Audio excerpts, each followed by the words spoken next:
Hi, Vicki Hamilton here, Aesthetic Blog, and I'm here with my good friend and artist, Linda Vallejo. Thanks for having me. You've been an icon in the art business for like 30 years now, right? 3 decades or more. I know I've known you for about 20 of those and seen you've gone through a lot of changes from painting these beautiful paintings, and now you've taken the opposite approach of most people. They go from lowbrow to fine art. You've gone from fine art to lowbrow. So how did that happen? Well, Bob Dylan in his biography said that one day you wake up and the world just doesn't look the same. One day you wake up and the ideas you had yesterday don't exist anymore.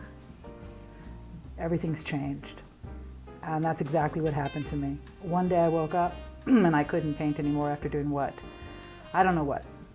1,000 glowing paintings of fantastic realism, and then one morning I couldn't do it anymore. There's half a dozen paintings in the studio that just aren't finished. But you're a creator, so...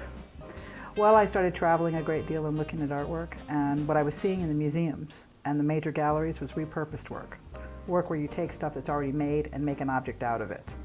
And everywhere I went, in all the major museums in New York and Europe and the United States, everywhere, there was all this mixed media work using repurposed objects. But I'd like to be a part of what this new movement and this new conversation is about. So if I made a repurposed object, what would it look like from my personal point of view, from my cultural standpoint? And one day, when I was searching through antique malls looking for stuff, repurposed, walking through stores looking for stuff, I found the Dick and Jane primer. Pages of the antique books, you know, see Spot go, see Spot run, see Dick and Jane play. And I looked at them and I just said, I can paint them brown. Son of a gun.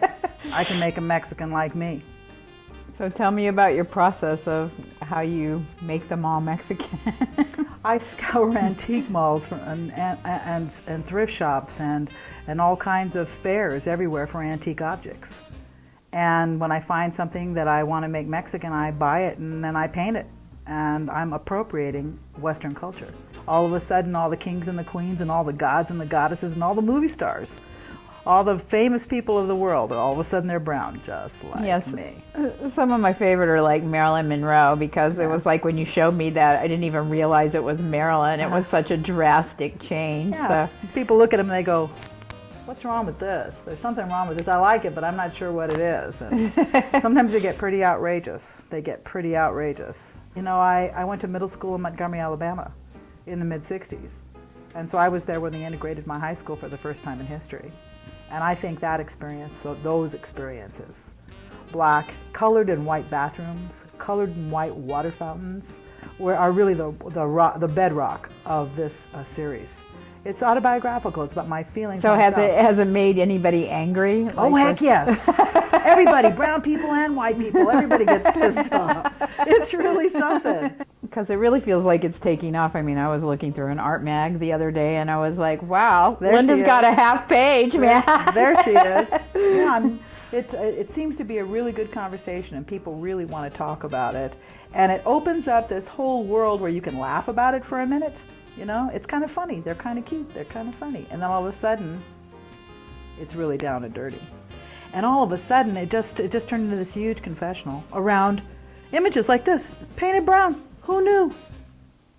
Now they're getting bigger, as you can see from some of the stuff at the Cola Fellows exhibition. Yeah, absolutely. I love the mermaid. She's gorgeous. She's really beautiful. I found her in New Mexico. That's the funny thing about this. When you go shopping, you really can't choose what you find, really. So where are you going with it? I mean, what do you think? Where will it go in the future? I'm going to get bigger. The objects are going to get bigger. And I hope it inspires people to think about themselves and how color affects their decisions. And how they treat people as right. Well, it goes even deeper than that, though, Vicki. I mean, as women, people judge you because you're a girl, and so how blonde. Yeah, and how sophisticated can you be? Right. Right? People judge you because you're gay. People judge you because you're too fat, too tall, too skinny, too dark, too light, because you're too old. ageism itself. I mean, there's a lot of us that we don't see. I mean, we don't see into the spirit of people. We don't see into their souls. We don't see into their creativity. We don't find their muse. We just look at them and say, wow. So when I first met you, you had a gallery. So you were in the gallery business for a while, and I know you're in a lot of museums and things now, but what advice do you have for people that are starting out in the art world? Get out there as quick as you can. Be as authentic as you can. Get advice from lawyers and people in the art world, mentors that can tell you how things work as best as they can, because you know the art world isn't regulated. So people can just do whatever they want in the art world. There really isn't any rules, and you know, it isn't like being a lawyer or, you know, like being in real estate or something like that where they have all these regulations. And have a contract with everybody you work with. Produce the best work that you're absolutely capable of. Be authentic and enjoy the moment as an artist, because a lot of what you get is the moment. That's what you get, is the creative moment, the inspiration, the idea, the fun of creation, you know, collaborating with other people that you respect and admire. That's what you get. It's like, what do you figure? 90% false fame and 10% money? Well, I find that the mediums are all fusing too. I mean, you know, there's art and music, and then there's like, you know, you've got the green screens behind the band. It's like become like a multimedia experience on a lot of levels. That's what's happening in fine arts too. That's what's happening in fine arts too. There's a lot of mixing.